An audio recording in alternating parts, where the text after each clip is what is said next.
folks, and welcome to another video. Today I'm going to be talking about Anime North 2025 and what my experience was like.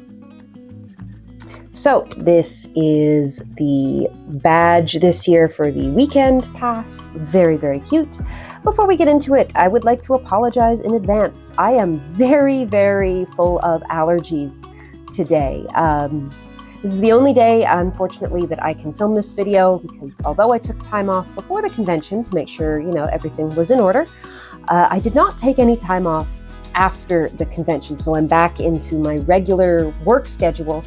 And unfortunately, the only day off that I have where I have time to film this, I just woke up with horrible allergies. So I've taken some antihistamines, I've taken some decongestant. Unfortunately, this is probably just going to be the best that I can do. So if I sound really congested and snotty, and if I look a little bit like a potato, like a puffy potato, it is the allergies. I do apologize. So, and if I do blow my nose and it sounds disgusting, again, I apologize.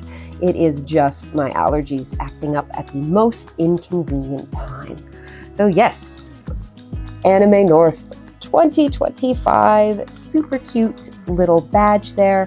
I went both Saturday and Sunday with my partner. We had a lovely time. The only kind of dampener, both literally and figuratively in this case, was the weather. We've had our coldest May in something like 50 or 60 years. Usually by going towards the end of May in my part of the world, it's already very, very warm, and you're already into that time of year where cosplay is usually a very, very sweaty thing.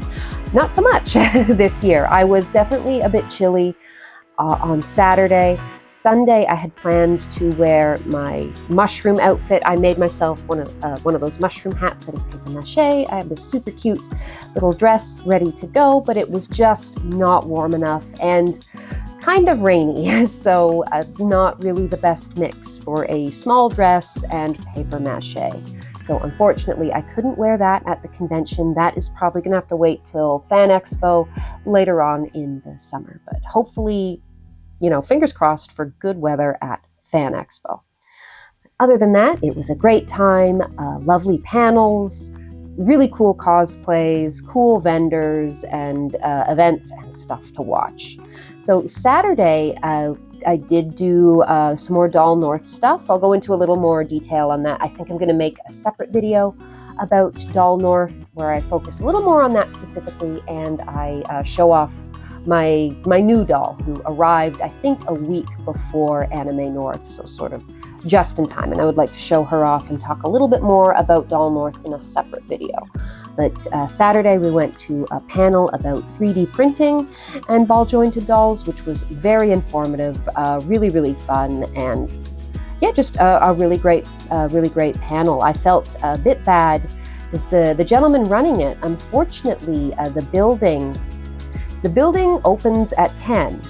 And the panel is meant to start at 10. So, and they would not let this poor man in early to set up for the panel he was running, which I think was a bit of a mistake on the part of the people running the con. Other people, like vendors and stuff, who happened to be in the same building, were being let in, but for some reason this guy wasn't, and I felt really bad because when he started his panel, he was understandably, I think, a little bit flustered and still trying to get his tech set up, and I don't know. I just feel like that was a bit of a misstep on the part of the con. But the panel itself was lovely. He was a very nice man, very willing to answer questions and let people come up and kind of touch the things that he had made and handle them that he had made on his 3D printer. So it was really, really cool. So 3D printing and ball jointed dolls was excellent. 10 out of 10 would go again. So we did that on Saturday. We did another panel about taking good photos for cosplay, and that one was excellent. The woman running it was so friendly and funny and intelligent and really, really informative. Some of her stuff was much more tailored specifically to cosplay. So stuff about like, posing with big props and things like that. But there was also just a lot of really good advice for taking good photos in general. Like I feel like I'm now going to be better able to take pictures of people, just, or at least of myself, and have them be a lot better, be noticeably better for having attended this woman's panel. And it wasn't just about the photography. It was about, if you are a photographer, how to make sure your models are comfortable, and how to make sure everybody is having a good time. So that was very well run. That one was over in the hotel, which I had never been to before, because I've only ever been to Anime North last year, and we just never made it over into the hotel. But it was really nice, actually. Sort of to the point where between what we spent getting there and back every day, and the fact that summer is construction season where I live, both just generally and with our public transit, having to do, dump truck, having to do a lot of their maintenance and repairs in the summer, it's getting around is getting more and more difficult. So we're starting to talk about maybe next year we just splurge and get the room at the hotel, which might be better because then you can go have a nap, or in my case on Saturday you could go get your sweater because I was a little bit cold. Pardon me. I'm sorry if that sounded gross. Like I said, allergies. So yeah, Saturday we did more panels and a little bit of shopping and looking around, but Saturday is definitely the busier day. There's more people in attendance. So although I did bring my camera on Saturday, I also had my two dolls that whenever I bring them anywhere, I have a clear backpack that I carry them in, and I have them on my front. So having the backpack and the camera, it was just, I did try, but it was simply too awkward and unwieldy to film with the dolls as well. So most of my con footage will be actually from Sunday for that reason. But yeah, Saturday was fun, but it was definitely the more crowded day of the two. If you are not a crowd person, Sunday is a little better. So Saturday we kept it, like I said, mostly to panels and just kind of looking around and enjoying people's outfits. There was a guy who was dressed as a space marine, like a Warhammer style space marine, so big cosplay, but as Buzz Lightyear, and that was really fun. There's so many cool, creative cosplayers out there. There was a woman, I don't know what she was from, but she was a centaur. So like her lower half was just a horse, or maybe it was a deer. I'm not really sure. Like I said, I don't know what she was from, but that just looked amazing. So again, so many cool, creative people out there who are obviously very, very talented with crafting and sewing and prop making, just amazing. It's worth going just to see all the amazing artistry on display. Sunday, because it was a little less busy, we were able to see more of the things. So we saw the fighting robots on Sunday, which was really cool. We saw the games area, which was a lot of fun. So people with their indie video games, people like gaming groups and things like that. 8-Bit Coffee was also over in the games area, and we bought some stuff from them. Pardon me again. Oh my gosh, allergies kicking my butt today. And my partner got into a conversation with another Gunpla fan. My partner's really into Gundam. So we saw that area. We walked through it. Just I don't know anything about Gundams and Gunpla other than what I see my partner doing, but like all the different colors and the different finishes, just from like an art perspective, like a model perspective, I can really appreciate the amount of work and care that goes into assembling these things. They had their giant Gundam, as they did last year, really cool. There was even a few Gundam cosplays. There was somebody, I could only see them from behind, so I think they were Char, because I could see the back of like the kind of helmety type thing that he wears. But again, really cool. We saw that on Sunday. We did most of our actual shopping on Sunday just because it was a bit easier to kind of get to things. And on Sunday, we did, here we go.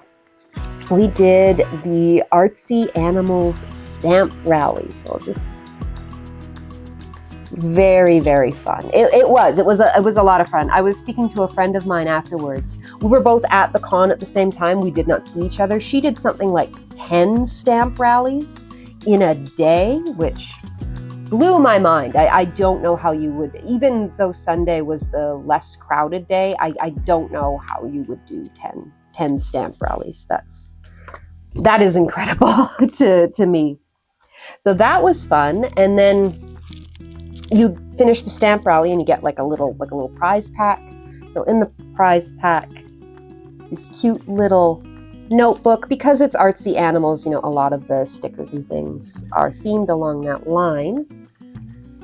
And one of the fun things about seeing all these artists is, so over the last year or so, I've been trying to make more art. I was never sort of super into it, but I did kind of enjoy drawing. Until, and I think this is the case with a lot of us, a bad experience in school kind of put me off. And again, about a year ago, I sort of had this epiphany of why am I, you know, I liked drawing, even if I wasn't taking it very seriously. You know, I was a kid, I was in middle school. Why am I letting one middle school teacher kind of continue to ruin this for me? And I think that happens with a lot of adults.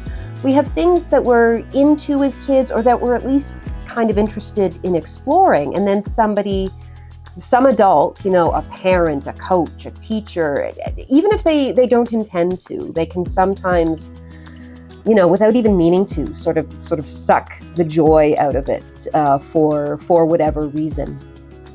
So I think I'm not alone in sort of trying to get back into some of these things as an adult. And seeing all the art and the artists there was very inspiring. Not that I'm anywhere near the level of being able to sell anything, but it is nice to see that there is a whole group of people out there who clearly are very, very dedicated and, you know, have not let a middle school teacher kind of wreck their experience of art.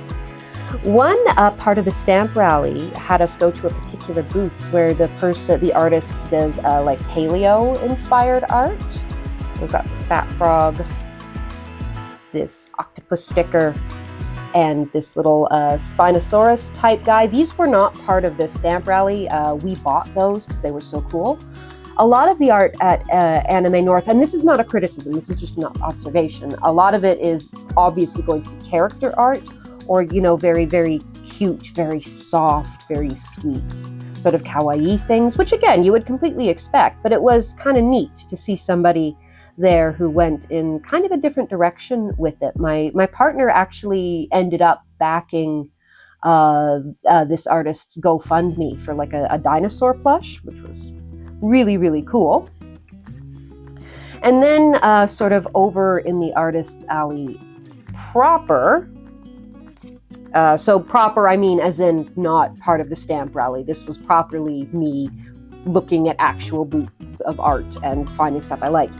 I was drawn to this immediately because, of course, being from Toronto, the raccoon is kind of our unofficial symbol. So this was somebody named Paige Draws. So loved the raccoons.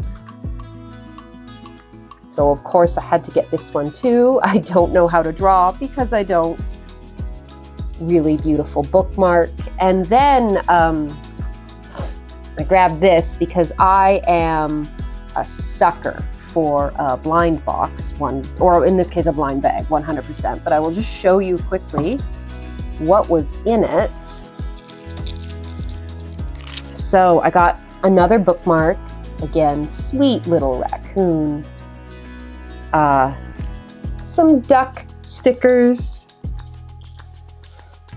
this other duck sticker all wrapped up in a blanket, this really fun frog, and then this really cool acrylic keychain that I'm gonna have to find something to go on. The other thing I got were these absolutely beautiful earrings. So iridescent, sparkly, very, very summer themed. They made me think of a mermaid. So they're really, really cool. We've got little starfish on their little shells. And this is, I'll just show you at the bottom there. There we go. Yeah, so that's what Jodie's Studio is how I would say that, how I would pronounce that.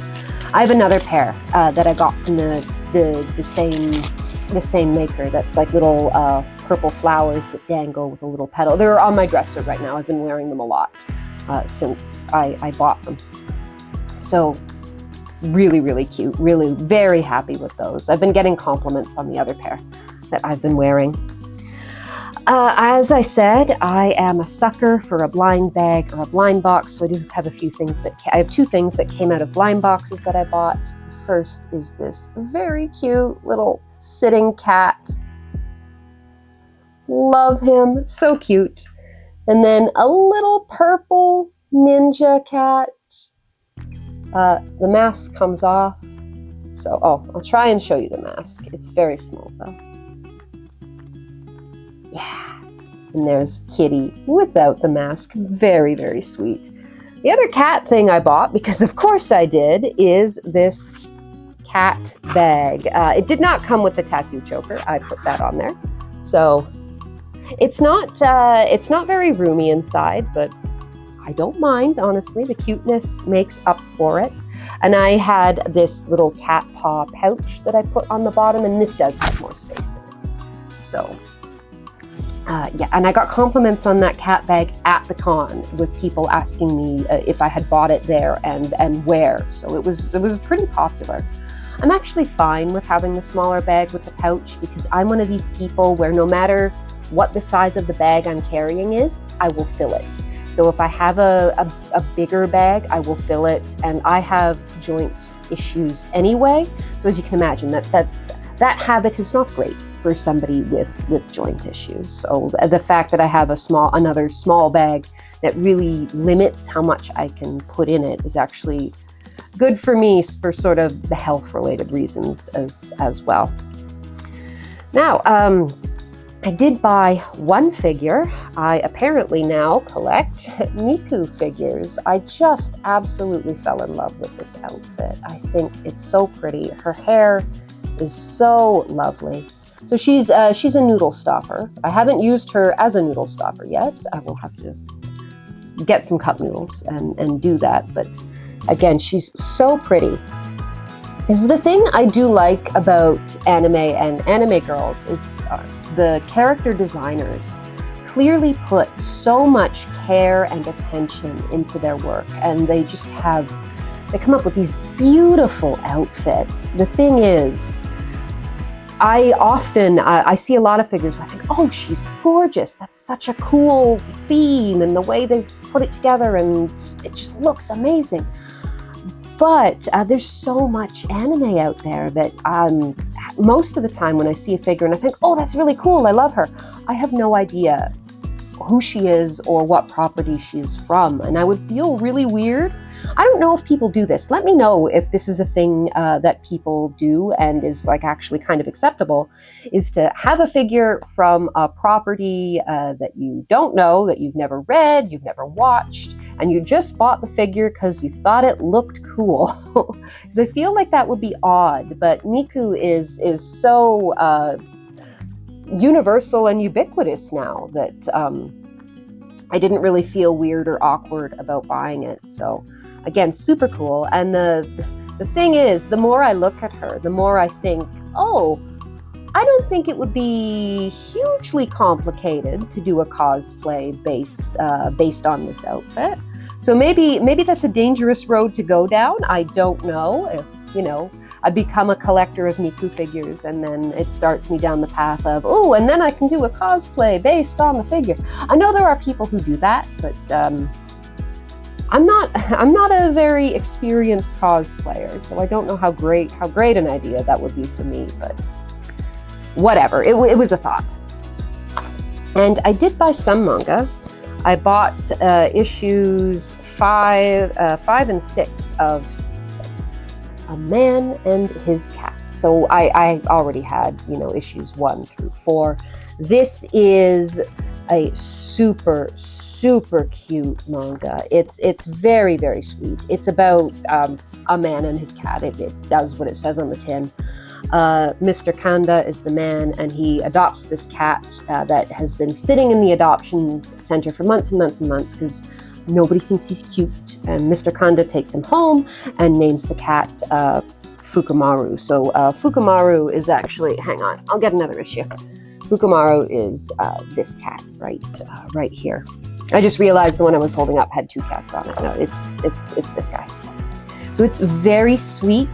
I really love it, but especially if you're a cat lover, I wholeheartedly recommend this manga. The thing is, it will give you some big feelings because Mr. Kanda is adopting a cat. Basically, he is a widower. His wife has passed away by the time the manga is taking place, and he's lonely. So there are some places where this story deals with some sort of heavier themes, love and loss and what is it to be loved, and, allowing after a loss, allowing other people back in and allowing people to help you. And it's not just Mr. Kanda. Fukumaru goes through a little bit of that himself as well. So there are some really cutesy, fun moments in this story, but if you do go into it, do be aware that there are some heavier topics that it deals with, particularly around the loss of a loved one. So just a bit of a forewarning, but otherwise, wholeheartedly recommend it. It's really, really good. And I think that is just about it for my Anime North 2025 haul. I had a really good time, even on Sunday when it was still kind of cold and a little damp. It didn't start raining until later on in the afternoon, which is nice because, of course, Anime North has all that stuff. Like a lot of the dancing and the demos take place in the parking lot, and that's where all the food trucks are. So it was nice that people got to enjoy a lot of that before the rain really started coming down. I continued what seems to be the tradition for me every year now of getting an ice cream from the ice cream truck. It is the order from my childhood, which is a small chocolate vanilla twist dipped in sprinkles. So that's what I enjoyed when I was about 8, and it's what I enjoy now well into adulthood. So I got to do that as well, which made me very, very happy. So that was my experience at Anime North 2025. My only kind of criticism is the fact that if a panel is starting at 10, you must open the building, I would say 10 or 15 minutes beforehand. Like if a panel starts at 10, everything, including the people, needs to be in place at 10. Like I don't think that's a crazy idea. Like I said, I felt it was very unfair to expect this man who was leading this panel to enter at the same time as the visitors, even though he still had to do all of his setup and figure out his tech. I felt that was for every, and I'm sure he wasn't the only one, so for every panelist who had something going on that started at 10, they need to be let into the building earlier than that. And I would say even people attending panels that begin at 10 o'clock need to be allowed into the building to get to the 10 o'clock panel a little bit before that, even if it's just 5 minutes or so. But you have to take that timing into account. Otherwise, I don't know how this is set up, but if you're telling somebody, hey, you can run this panel and it runs from 10 to 11 o'clock, you've got an hour, but you don't let anybody into the room until 10 o'clock.